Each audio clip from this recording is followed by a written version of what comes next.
Assalamualaikum warahmatullahi wabarakatuh. Waalaikumsalam warahmatullahi wabarakatuh. Salam damai sejahtera, Om Swastiastu, Namo Buddhaya, salam kebajikan, rahayu untuk kita semua di ruang presentasi ini.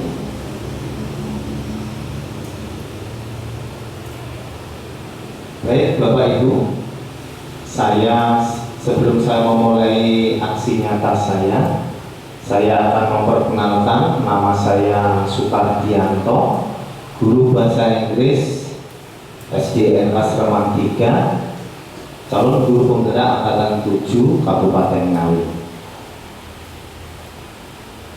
Di dalam aksi nyata modul 1.4 ini tentang budaya positif Bapak Ibu, saya akan menyampaikan 4 agenda. Yang pertama pembukaan, yang kedua saya akan menyampaikan kompetensi lulusan, capaian umum dan capaian khusus. Yang ketiga pemahaman konsep modul 1.4 tentang budaya positif, dan ini sangat penting sekali untuk bekal kita nanti ke depan karena ini terkait dengan disiplin positif dan banyak konsep-konsep di dalamnya nanti sebagai yang ujungnya nanti untuk mewujudkan budaya positif di lingkungan sekolah ini. Yang terakhir refleksi.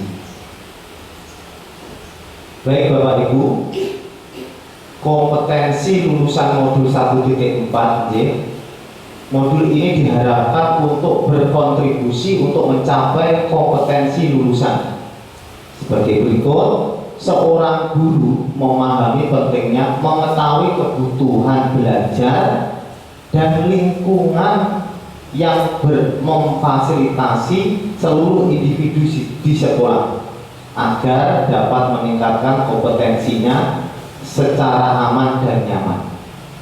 Mengetahui kebutuhan belajar. Yang kedua, seorang guru mampu menggerakkan komunitas sekolah untuk bersama-sama mengembangkan dan mewujudkan visi sekolah yang berpihak pada murid. Jadi di sini saya menggerakkan komunitas sekolah, dan juga nanti kalau ada bapak ibu guru yang mempunyai keterampilan kompetensi apa, saling kolaborasi. Dan ini merupakan kompetensi lulusannya. Selanjutnya, capaian umum modul 1.4. Capaian umumnya Bapak Ibu, di sini tentang Bapak Ibu harus tahu ke depan itu konsep pendidikan menurut Ki Hajar Dewantara dihubungkan dengan konsep budaya dan lingkungan positif di sekolah yang berpihak pada murid. Karena ini kurikulumnya kan kurikulum merdeka nanti. Selanjutnya, Bapak Ibu guru juga mampu mengevaluasi dan refleksi tentang praktek disiplin untuk mendapatkan pemahaman baru mengenai konsep disiplin positif untuk menciptakan murid dengan profil pelajar Pancasila. Ketiga, peran sebagai guru untuk membangun budaya positif dengan menerapkan konsep disiplin positif dalam berinteraksi dengan murid. Di sini Bapak Ibu guru, peran sebagai guru membangun budaya positif. Nanti kegiatan-kegiatan ini ujungnya untuk mencapai budaya. Dari kebiasaan yang istiqomah tadi langsung ujungnya ke budaya positif. Jadi lembaga itu punya karakter. Selanjutnya, capaian khusus di sini mendemonstrasikan pemahaman seorang guru mengenai konsep budaya positif yang di dalamnya terdapat konsep perubahan paradigma, stimulus, respon, dan teori kontrol, 3 teori motivasi pelaku manusia, motivasi internal eksternal, keyakinan kelas, hukuman dan penghargaan, 5 kebutuhan dasar manusia, 5 posisi kontrol guru, dan segitiga restitusi. Ini sebagai guru ke depan harus memahami 6 konsep ini. Penting sangat digunakan untuk budaya positif. Di sana ada semacam BP, bagaimana menghadapi siswa yang nakal dan lain sebagainya. Menerapkan strategi disiplin positif yang memerdekakan murid. Jadi harus punya strategi disiplin positif yang memerdekakan murid untuk menciptakan ekosistem sekolah aman berpihak pada anak. Yang ketiga, menyusun langkah-langkah dan strategi aksi nyata yang efektif dalam mewujudkan kolaborasi dengan seluruh pemangku kepentingan sekolah agar tercipta budaya positif yang dapat mengembangkan karakter murid. Langkah-langkahnya bagaimana nanti, terus strategi aksi nyata Bapak Ibu nanti bagaimana. Yang terakhir, bersikap reflektif dan kritis terhadap budaya di sekolah dan senantiasa mengembangkan sesuai kebutuhan sosial dan emosional murid, mampu merefleksikan dari pemahaman pengetahuan yang dahulu yang diterima sekarang dan kritis menanggapi keadaan. Selanjutnya, di sini ada pertanyaan pemantik Bapak Ibu, mungkin nanti ada sesuatu yang mana itu bertentangan dengan kebiasaan kita. Banyak sekali di sana saya temukan. Yang pertama, hukuman dapat mendisiplinkan anak? Tidak. Ini coba dipikir, kadang-kadang kita membuat jawaban secara pribadi saja. Yang kedua, pemberian hukuman dengan hal positif seperti membaca atau membersihkan halaman sekolah dapat meningkatkan disiplin anak. Nah, seperti itu. Yang ketiga, memberi penghargaan dapat meningkatkan motivasi belajar anak. Nah, ini yang ketiga ini. Selanjutnya, ini disimpan dulu ya jawabannya, nanti bisa kita cocokkan dengan konsepnya karena banyak. Terus, pemahaman konsep dalam aksi nyata ini tadi, terima kasih atas Bapak Ibu, komitmennya dapat membantu saya dan dalam aksi nyata ini. Yang pertama, disiplin positif dan nilai-nilai kebajikan universal. Ini dulu. Teori motivasi hukuman dan penghargaan restitusi. Yang ketiga, keyakinan kelas. 4, kebutuhan dasar manusia dan dunia berkualitas. 5, restitusi, 5 posisi kontrol. 6, restitusi segitiga restitusi. Nah, penjelasan ini kita akan jabarkan ke sesi berikutnya. Terus, yang pertama, pemahaman konsep. Yang pertama tadi, disiplin positif dan nilai-nilai kebajikan universal. Sebelum kita mengetahui disiplin positif Bapak Ibu, coba kita pahami dulu sedikit ada apa itu namanya, untuk kita pahami lah tentang perubahan paradigma. Kegiatan kepalan tangan, ada A dan B sebagai contoh. Ini Bu Dita sama Bu Grita biar presentasinya itu mencair. Kita sebagai contoh di sini saja, jangan jauh-jauh nggak enak. Bu Dita, coba Bu Dita bayangkan, sobeklah secari kertas kecil, tulis benda atau sesuatu yang sangat berharga untuk Anda, paling berharga, jenenge namanya berharga, berharga. Letakkan di salah satu tangan Anda dan genggam benda atau sesuatu tersebut dengan segala daya. Buatlah sebuah kepalan, kita genggam seperti ini. Teman Anda, Bu Greta, akan mencoba dengan sekuat tenaga dengan berbagai cara untuk meminta Anda memberikan benda tersebut. Nah, Bu Greta bisa membujuk, mengancam, menghardik, merayu, menyuap uang mungkin, apa saja yang dapat membuka kepalan tangan itu. Seperti ini. Apa yang terjadi? Terus sesi berikutnya. Nah, ini coba bayangkan, namanya benda berharga. Ini tentang perubahan paradigma cara pandang seseorang. Nah, di sini itu tadi disimpan dulu. Perubahan paradigma teori kontrol atau teori pilihan atau ilusi kontrol. Nah, ini kadang-kadang kita Bapak Ibu kadang-kadang harus memahami ini. Ilusi guru mengontrol murid. Nah, Kadang-kadang kan kita duduk yang rapi, jangan ramai. Nah, seperti itu. Ilusi guru mengontrol murid. Yang kedua, ilusi bahwa kritik dan membuat orang merasa bersalah dapat menguatkan karakter. Jika anak yang salah, langsung kita kritik biar anak itu karakternya kuat.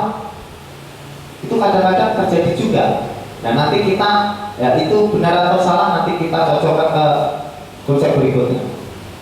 Ilusi bahwa semua penguatan positif, efektif dan bermanfaat. Penguatan kanggo si anak itu bisa efektif dan bermanfaat tidak. Ilusi itu gambaran. Ilusi bahwa orang dewasa memiliki hak untuk memaksa. Biasanya kalau wong dewasa sama anak kecil atau anak memaksa, sering kudu ini ada itu. Seperti itu. Ini ilusi tentang teori kontrol. Terus, nah ini perubahan paradigma stimulus respon teori kontrol atau teori pilihan. Siapa sesungguhnya yang memiliki kontrol? Dan ini terjawab. Yang pertama, kita mencoba mengubah orang agar berpandangan sama dengan kita. Ternyata di teori kontrol atau pilihan, kita hanya berusaha memahami pandangan orang lain tentang dunia, tentang perihal tersebut. Yang kedua, stimulus respon kita, perilaku buruk dilihat sebagai suatu kesalahan. Wong nek berbuat jelek, anak berbuat jelek itu suatu kesalahan, dilihat sebagai suatu kesalahan.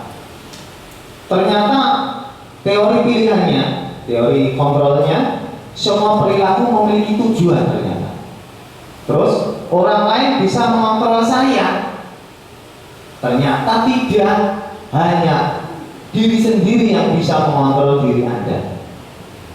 Terus saya bisa mengontrol orang lain.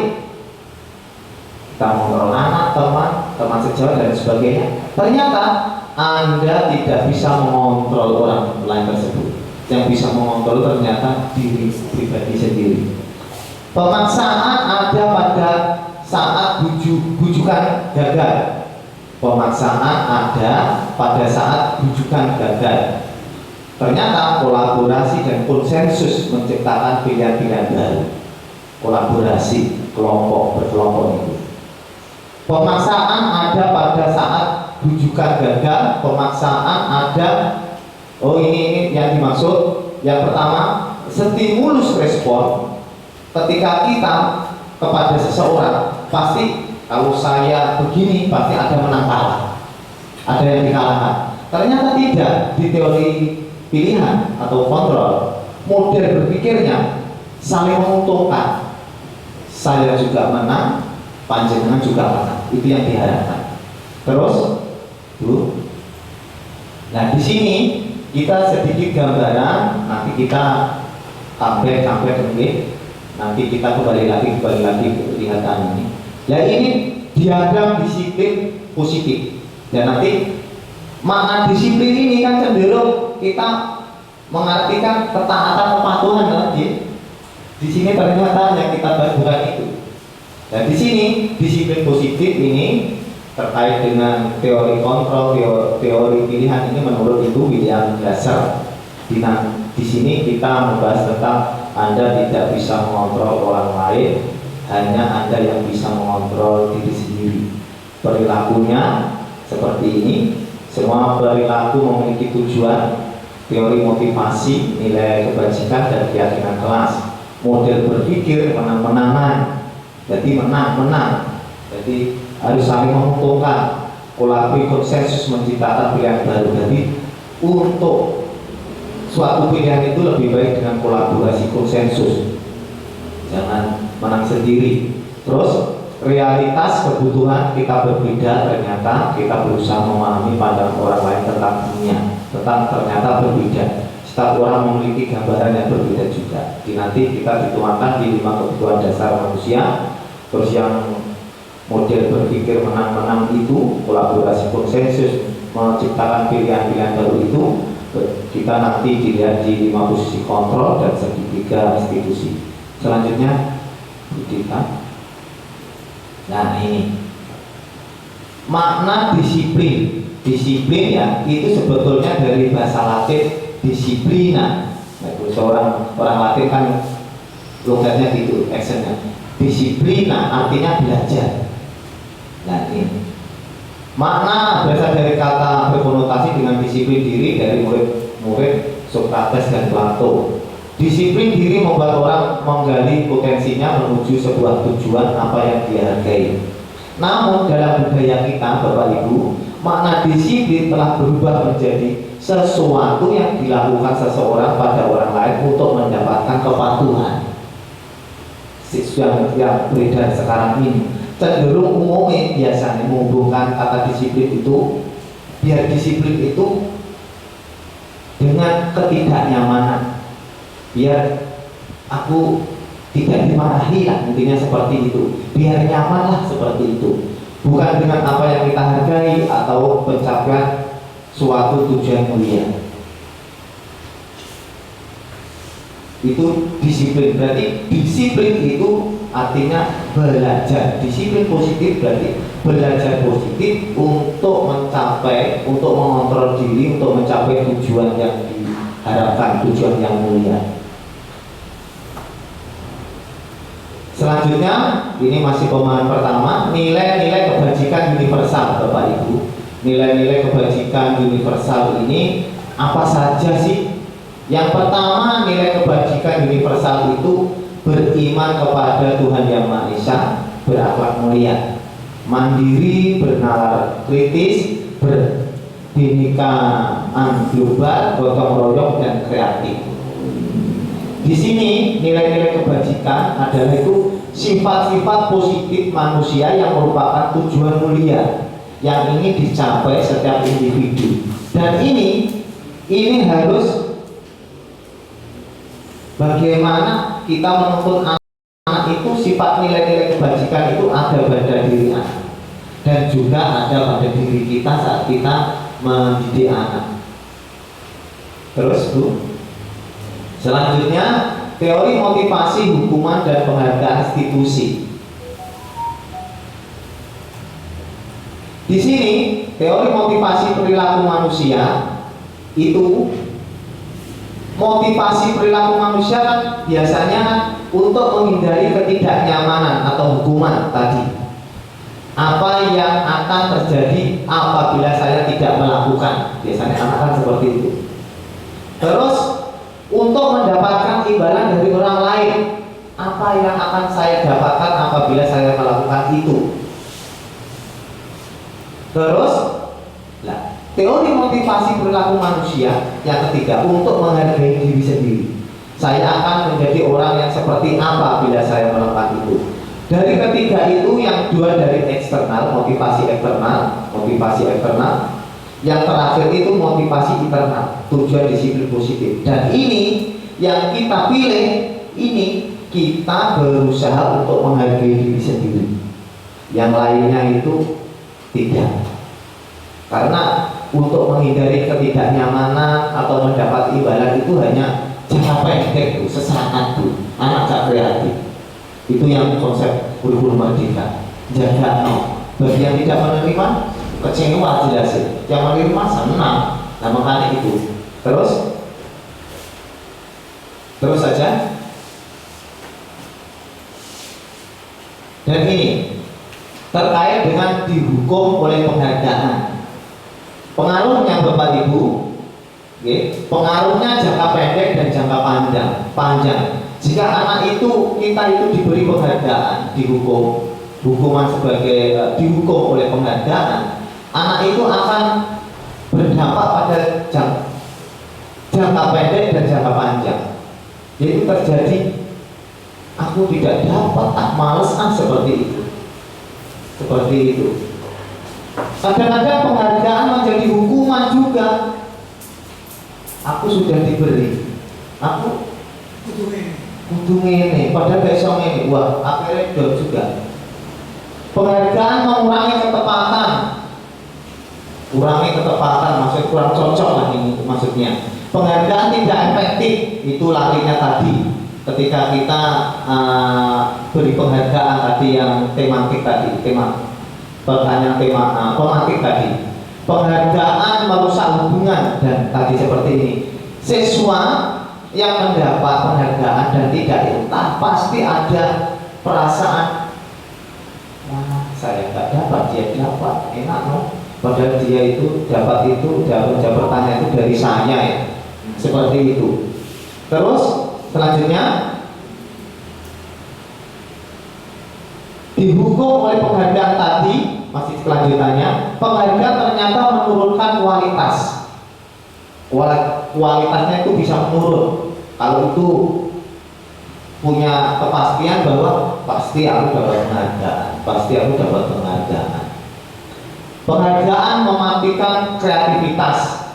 Ya tadi sama penjelasannya, gak kreatif menjaga apa pasti aku dapat penghargaan, pasti seperti itu. Penghargaan mengurangi motivasi intrinsik di dalam diri, gak so kreatif, inovatif, seperti itu. Selanjutnya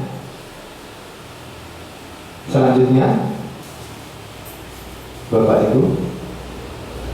Nah ini Bapak Ibu, contoh pengakuan atau apresiasi kebajikan. Di sini ketika kita memberi penghargaan di sini, ini penggantinya adalah apresiasi si anak, motivasi lah. Sebagai contoh ini pembuka kemarin saya perhatikan, terus ini nilai kebajikannya, rasa empatimu besar sekali. Situasinya apa? Pada saat menolong murid baru di kelas kita, itu anak.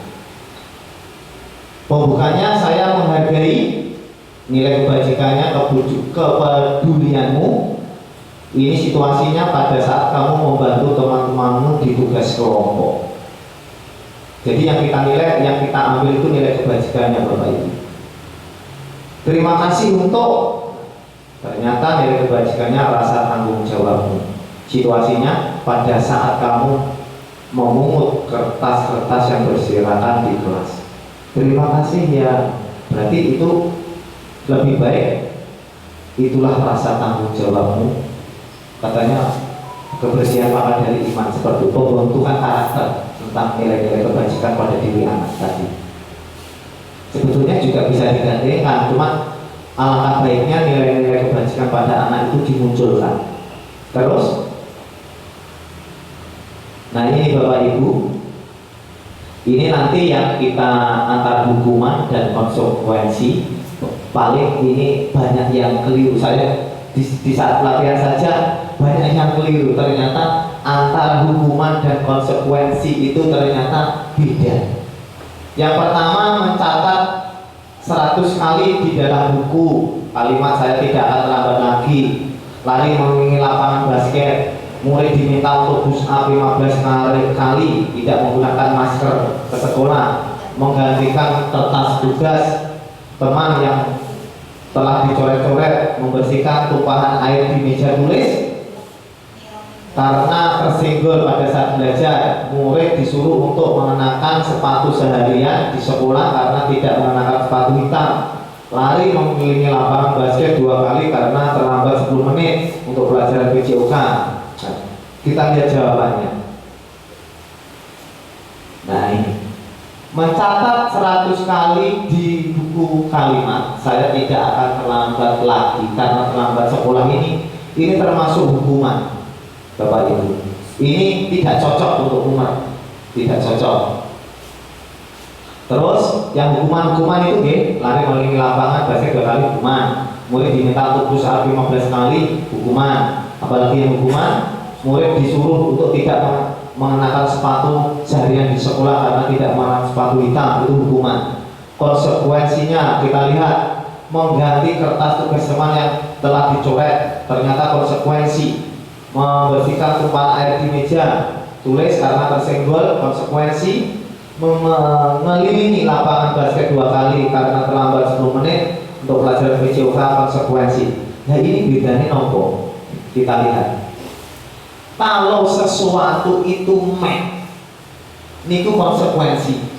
Contoh, mengganti kertas tugas teman yang dicoret karena anak-anak, kamu harus mengganti, konsekuensi, bukan hukuman, konsekuensi. Terus membersihkan tumpahan air di meja karena tersinggung pas saat belajar, bersihkan, konsekuensi, ada main kecocokan. Terus mengelilingi lapangan basket 2 kali terlambat 10 menit, pelajaran PJOK, konsekuensi main. Kalau hukuman, menulis terlambat, menulis 100 kali di buku kalimat, lalu terlambat apa hubungannya menulis? Nah, itu tidak ada kecocokan. Nah, terlambat ya larinya ke keyakinan kelas. Kalau terlambat konsekuensinya apa? Menyapu. Nah, kalau nggak ada kita lihat di keyakinan kelas, kesepakatan kelas lah. Nah, itu. Jadi mau minta push up 15 kali karena tidak pakai masker, terus hubungannya gitu. Jadi itu namanya hukuman dan itu termasuk hukuman.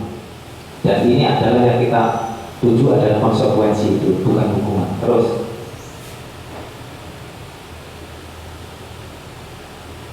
hukuman dan konsekuensi. Nah, ini perbedaannya Bapak Ibu. Hukuman itu yang menyakitkan, membuat anak sakit, kadang-kadang membenci, kadang-kadang memaksa, mendorong anak untuk menyakiti diri sendiri, frustasi, konsep diri yang buruk, anak untuk menyembunyikan kesalahan, marah, rasa bersalah, dipermalukan, rasa tidak dihargai. Terus di situ konsekuensinya biasanya pada anak sesuatu harus terjadi. Terus membuat anak merasa tidak nyaman dalam jangka waktu pendek. Itu membuat anak merasa tidak nyaman pada waktu jangka pendek, tapi jangka panjangnya dia tidak. Nah, terus paksaan, tetapi di situ ada stimulus tanggapan, perubahan pada perilaku. Stimulus kalau nggak salah itu perubahan pada diri, perilaku diri.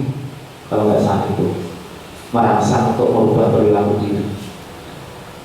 Terus mendorong anak itu mudah menyesuaikan, jelas konsep diri yang baik itu konsekuensinya. Menumpahkan ayo bersihkan dong, seperti itu. Dan selanjutnya seperti itu. Terus masih ada beberapa. Nah, ini restitusi, nanti kita restitusi dulu. Restitusi adalah proses menciptakan kondisi bagi murid untuk memperbaiki kesalahan. Jadi ketika anak itu kedapati melakukan kesalahan, kita lewatnya nanti restitusi. Di BP-nya itu teori restitusinya di sana. 3 restitusi. Nanti terus next, nanti di paling belakang itu. Terus saja tuh. Nah, ciri-ciri restitusi biasanya bukan untuk menebus kesalahan Bapak Ibu, namun untuk belajar dari kesalahan. Jika anak itu sering gelut, seperti Ali yang kemarin itu, saya dapat ya dari hasil saya itu bagus katanya lebih. Ya dengan video saya itu ternyata diberi ucapan bagus, kreatif, ya, seperti itu.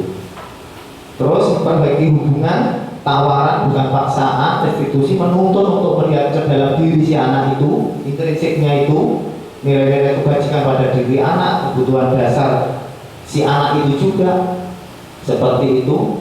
Restitusi diri adalah cara yang paling baik. Restitusi fokus pada karakter bukan tindakan. Restitusi fokus pada solusi, untuk mencari solusi si anak seperti ini, solusinya di mana, seperti itu. Mungkin dia kebutuhan dasar ada yang kurang kasih sayang dari orang tua, harus cari solusi, strategi untuk mendapatkan solusi yang terbaik untuk si anak. Restitusi mengembalikan murid yang berbuat salah pada kelompoknya, biar diceng, akhirnya kembali ke teman-temannya, biar keadaan kondusif. Terus, nah di sini kita sebagai guru harus memahami keyakinan kelas Bapak Ibu. Keyakinan kelas, mengapa tidak peraturan saja, mengapa harus keyakinan kelas? Nah ini, mengapa kita memiliki peraturan harus menggunakan yang baik. Nah ini Bapak Ibu, kebutuhan dasar manusia dan dunia berkualitas. Nah ini, monggo Bu Cita. Nah, kebutuhan dasar manusia, terutama pada diri kita, anak itu seperti itu. Biasanya contoh untuk bertahan hidup seperti itu. Bertahan hidup, terus kasih sayang dan rasa berterima kasih, penguasaan, kebebasan, kesenangan. Dan ini sing dikarepno diri kita yang jelas. Anak juga menginginkan seperti itu. Makanya kita kadang-kadang ya berusaha senang ya piye bebas, tapi nek kebebasan ya piye kan. Monggo Bapak Ibu kita terus. Lah ini 5 posisi kontrol. Nah, terus next. 5 posisi kontrol ini dari sekian ini penghukum, biasanya penghukum kan menghardik, menunjuk-nunjuk, menyindir guru yang berbuat maksudnya nah yang posisi membuat rasa bersalah ya ceramai dan mengatakan seharusnya ibu kecewa, nah teman ya membuatkan alasan-alasan untuk muridnya kalau koncone kan itu. Terus pemantau biasanya menghitung dan mengukur, kamu tadi nyepak bola kena kaca itu kan rusak. Kalau rusak itu harganya sudah berapa? Seperti itu. Itu yang memantau. Biasanya kan posisi seperti itu. Terus posisi manajer mengajukan pertanyaan-pertanyaan. Dan ini nanti ada teorinya. Guru berkata, yang lain penghukum seperti ini, kalau kamu tidak melakukannya, awas ya, rasakan ya, seperti itu. Kalau bersalah ya kamu seharusnya kamu sudah tahu ibu lelah sekali mengatakannya, ibu stres seperti itu. Teman ya, ayolah lakukan demi ibu. Masa kamu tidak mau? Ingat, tidak, ibu pernah bantu. Nah, seperti itu. Terus seperti ini. Terus Bu, kita sudah menginjak apa itu Bang Mingap, pemanasan 5 hari sekolah. Itu nanti ada P5-nya, ada ekstranya. Yang jelas P5 itu nanti bukti aksi nyata yang untuk meningkatkan kreativitas anak. Oke, seperti itu Bapak Ibu yang saya sampaikan. Terima kasih. Coba Mbak Dita terkait dengan budaya positif yang saya sampaikan ini mudah-mudahan bermanfaat dan menjadi bekal Bapak Ibu guru untuk 5 hari sekolah ke depan, untuk P5 ke depan dan ekstra ke depan. Mudah-mudahan akan menjadi amal jariah kita. Mudah-mudahan konsep ini juga akan merubah mindset kita ke depan dalam mendidik anak di sebelah. Amin ya rabbal alamin. Demikian, terima kasih. Assalamualaikum warahmatullahi wabarakatuh. Waalaikumsalam warahmatullahi wabarakatuh.